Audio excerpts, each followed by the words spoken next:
창세기 45장 1절부터 8절까지 우리 한번 같이 보도록 하겠습니다. 요셉이 이제 총리가 되었어요.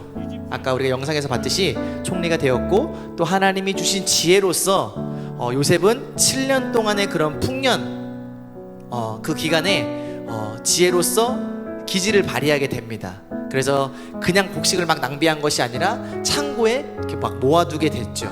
그래서 앞으로 다가올 흉년을 대비한 그런 요셉이었고, 또 이집트였습니다.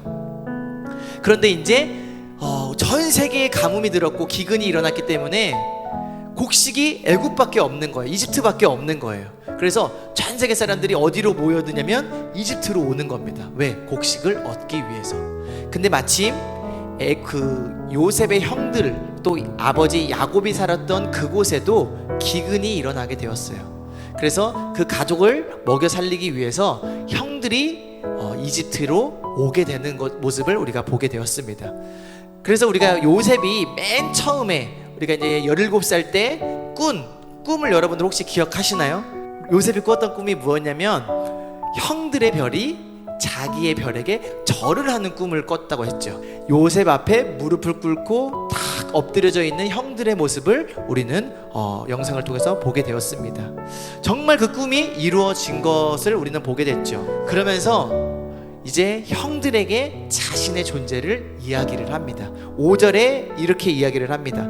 형들, 두려워하지 마세요. 당신들이 나를 판 것이 아니라 누가?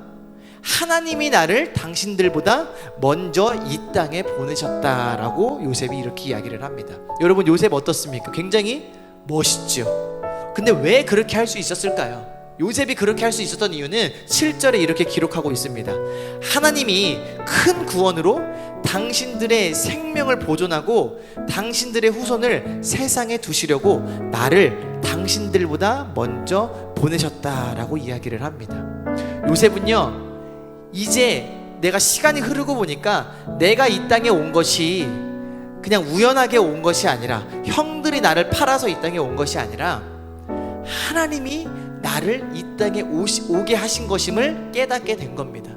그래서 형들이 나를 미워하고 뭐 이런 것들은 전혀 마음에 담아두지 않았다라는 거예요. 우리는 하나님의 계획 가운데 있는 사람들입니다. 우리가 처해져 있는 어려움, 또 좋은 상황, 또 안 좋은 상황, 그 모든 것들은 사람이 주관하는 것이 아니라, 사람이 만든 것이 아니라 바로 하나님이 만드시고 하나님이 이끄신다라는 것을 저와 여러분들이 항상 또 기억할 수 있었으면 좋겠습니다. 이 요셉의 삶은 참으로 예수님의 삶과 굉장히 유사한 것이 많다라는 겁니다. 여러분, 예수님이 이 땅에 왜 오셨죠? 바로 저와 여러분들에게 생명을 주시기 위해 오셨다라는 것입니다. 아까 요셉을 택하신 이유처럼 예수님이 이 땅에 오신 이유도 우리 온 인류를 살리시기 위해서, 생명을 허락하시기 위해서 예수님이 오셨다라는 것입니다. 요셉은 야곱의 어떠한 존재였죠? 가장 특별한 존재, 특별한 아이, 그 집안의 왕과 같은 사랑을 받는 사람이 바로 요셉이었다라는 것이죠. 여러분, 예수님은 누구십니까? 하나님의 유일하신 독생자 하나뿐인 아들이 바로 예수님이라는 것을 저와 여러분들이 잘 알고 있습니다. 하나님의 가장 사랑하는 아들을 우리의 생명을 살리시기 위해 보내신 하나님의 사랑, 바로 그 내용이 오늘 이 창세기에 나오는 요셉의 내용과 너무나 유사하고 비슷하다라는 것입니다. 요셉은 은 20에 이 이집트의 팔려가 종이 되었고 노예가 되었습니다. 그것처럼 우리 예수님은 은 30에 팔리셔서 십자가에 못 박혀 돌아가시고, 또 그것에 끝나는 것이 아니라 다시 부활하신 것을 저와 여러분들 알고 있습니다. 우리가 성경을 읽으면서 요셉 너무 멋있다, 우리 요셉처럼 살아야지, 좋습니다. 그렇지만 우리는 그 이상의 것, 이 성경 말씀을 통해서 나를 살려주시고 나를 구원하신 그 예수님, 내가 그 예수님 때문에 살았지, 내가 그 예수님을 믿고 영원한 생명을 얻었지라는 것을 저와 여러분들이 깨달으시길 간절히 축복합니다. 할렐루야.